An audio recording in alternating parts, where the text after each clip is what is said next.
Assalamualaikum warahmatullahi wabarakatuh. Hari ini kita akan belajar mengenai pengolahan serealia dengan topik utama yaitu pengolahan bahan pangan setengah jadi menjadi pangan jadi. Tujuan dari pembelajaran kita kali ini yaitu mengetahui aneka jenis pengolahan bahan pangan setengah jadi menjadi pangan jadi beserta sarana dan teknik yang digunakan untuk mengolahnya. Juga kita akan merancang kegiatan pengolahan bahan pangan setengah jadi menjadi pangan jadi dengan berbagai bahan dan teknik yang ada di lingkungan sekitar. Pengolahan bahan pangan berbahan dasar serealia ini akan kita awali dengan mengetahui pengertian dari serealia. Serealia itu adalah kelompok tanaman yang ditanam untuk dipanen biji atau kulirnya sebagai sumber karbohidrat atau pati. Kebanyakan serealia merupakan anggota dari suku padi-padian. Tahu ya apa itu padi? Dan disebut juga sebagai serealia sejati. Contoh dari serealia yaitu jagung atau maize, salah satu serealia yang strategis dan bernilai ekonomis serta mempunyai peluang untuk dikembangkan karena kedudukannya sebagai sumber utama karbohidrat dan protein setelah beras. Nah, manfaat dari mengkonsumsi jagung adalah menjaga kesehatan mata dan mencegah anemia. Dan masih banyak lagi sebenarnya manfaat dari mengkonsumsi jagung ini. Kemudian bahan serealia yang lain yaitu gandum atau Triticum species. Ini dia kaya akan karbohidrat dan kemarin kita sudah menyimak video pembuatan tepung terigu ya. Nah, ini dia gandum. Sebenarnya bahan utamanya, bahan mentahnya itu adalah gandum untuk membuat tepung terigu. Manfaat dari mengkonsumsi gandum yaitu menurunkan tingkat kolesterol, mencegah perut buncit dan mengontrol berat badan. Kemudian bahan pangan mentah lainnya yang dari serealia itu adalah sorghum. Sorghum ini adalah tanaman serbaguna. Selain dia sebagai sumber pangan bagi kita manusia, dia juga dapat digunakan sebagai pakan ternak dan bahan baku industri. Manfaat dari mengkonsumsi sorghum adalah menjaga kesehatan jantung, mengontrol diabetes dan mencegah kanker. Selain itu, ada juga jelai.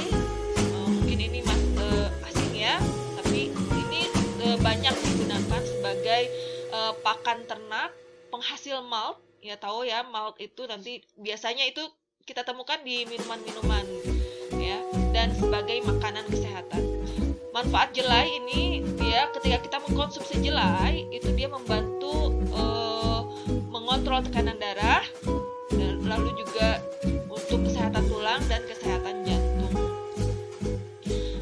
Nah, tadi bahan mentah, sekarang bahan mentah itu nanti setelah diolah itu dia akan menjadi salah satunya tepung.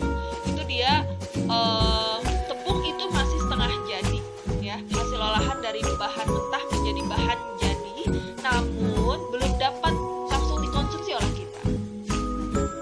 Nah, berbagai macam tepung itu dia tepung panir atau tepung roti yang kita kenal, biasanya dia sebagai lapisan akhir ya di nugget atau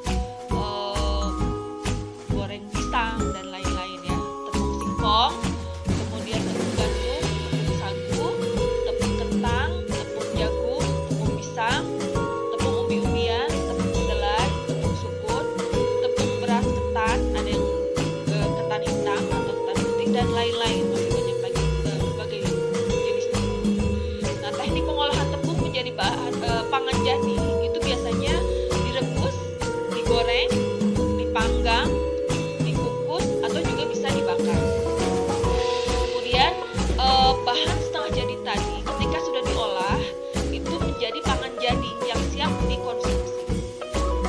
Nah, pangan jadi ini banyak sekali contoh pangan jadi berbahan dasar serealia tadi ya. Serealianya misalnya beras, jadi tepung beras